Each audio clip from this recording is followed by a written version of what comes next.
अभी गोवा में तृणमूल कांग्रेस पार्टी भी आई है और उन्होंने एक गठबंधन भी तैयार किया है। वहां की जो महाराष्ट्रवादी गोमांतक पार्टी है एमजीपी, उसके साथ ये गठबंधन तैयार हुआ है।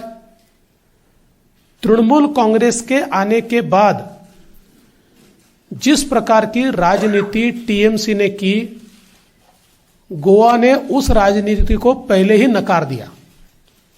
जो एग्रेशन उन्होंने दिखाया और जिस प्रकार से तृणमूल कांग्रेस ये सूटकेस लेकर आई और सूटकेस के भरोसे पार्टी के एक्सपांशन का उन्होंने प्रयास किया, मानो गोवा एक मार्केट हो और वहां के नेता ये मार्केट में फॉर सेल हो, इस प्रकार का भाव जो तृणमूल कांग्रेस का दिखा।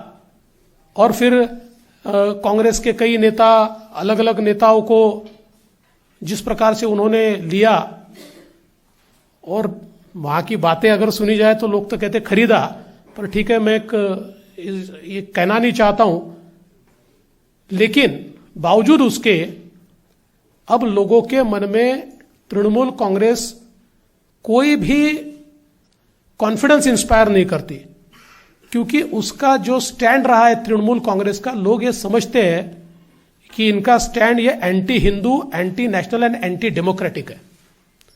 बंगाल के चुनाव के बाद जिस प्रकार का बर्ताव तृणमूल का रहा है, गोवा के लोग ये मानते हैं कि यह पार्टी गोवा के लिए सुटेबल पार्टी नहीं है।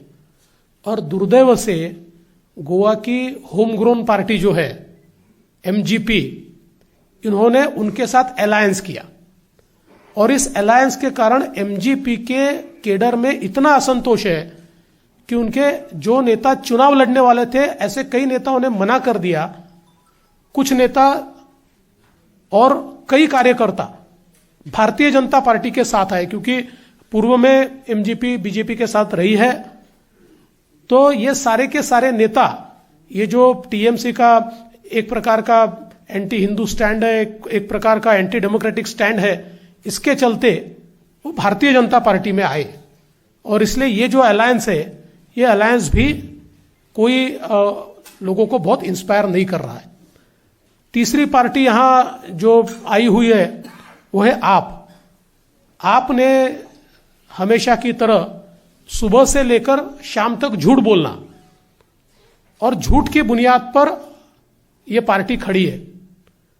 और वही काम उन्होंने गोवा में भी करके देखा, पिछले चुनाव में भी किया, लेकिन पिछले चुनाव में भी लोगों ने उनको गोवा में नकारा और इस चुनाव में भी गोवा में उनको निश्चित रूप से नकारा जाएगा, क्योंकि दिल्ली में आप जो गोवा में या बाकी जगह जाकर वो शोकेस करते हैं, उसकी दिल्ली में परिस्थिति क्या है ये लोगों ने देखा है। जगमगाती बिजली का नारा आप पार्टी ने दिया था और जैसे ही अभी बीच में केजरीवाल जी ने कहा कि हम मुफ्त बिजली दे रहे हैं, पूरा सोशल मीडिया उनके ऊपर टूट पड़ा कि भले ही मुफ्त मत दीजिए पर हमको बिजली दीजिए, क्योंकि इतने बार पावर कट होता है। और लोगों ने एक प्रकार से उसका मखौल बनाया और लोगों ने यह भी कहा कि गलती से 200 के ऊपर 201 यूनिट हो गया तो पूरा बिल देना पड़ता है, कोई सब्सिडी मिलती नहीं है। और ये सारी चीजें लोगों के सामने हैं। दिल्ली में वाटर सप्लाई के संदर्भ में भी उन्होंने जो एक आश्वासन दिया था, अंत में मोदी जी की सरकार की योजना हर घर नल, उस योजना के माध्यम से आज यहां पर सारा काम जो है वो काम हो रहा है और लोगों के घर में जल पहुंच रहा है। ये कोई केजरीवाल जी की सरकार। तो आप बीजेपी की प्रेस कॉन्फ्रेंस सुन रहे हैं, जो कि गोवा के प्रभारी बीजेपी के इस वक्त बता रहे हैं वहां पर उनकी रणनीति को लेकर, और सीधा निशाना साध रहे हैं आम आदमी पार्टी पर, तृणमूल कांग्रेस पर। और आज बीजेपी की सूची जो है गोवा के उम्मीदवारों के लिए आनी है।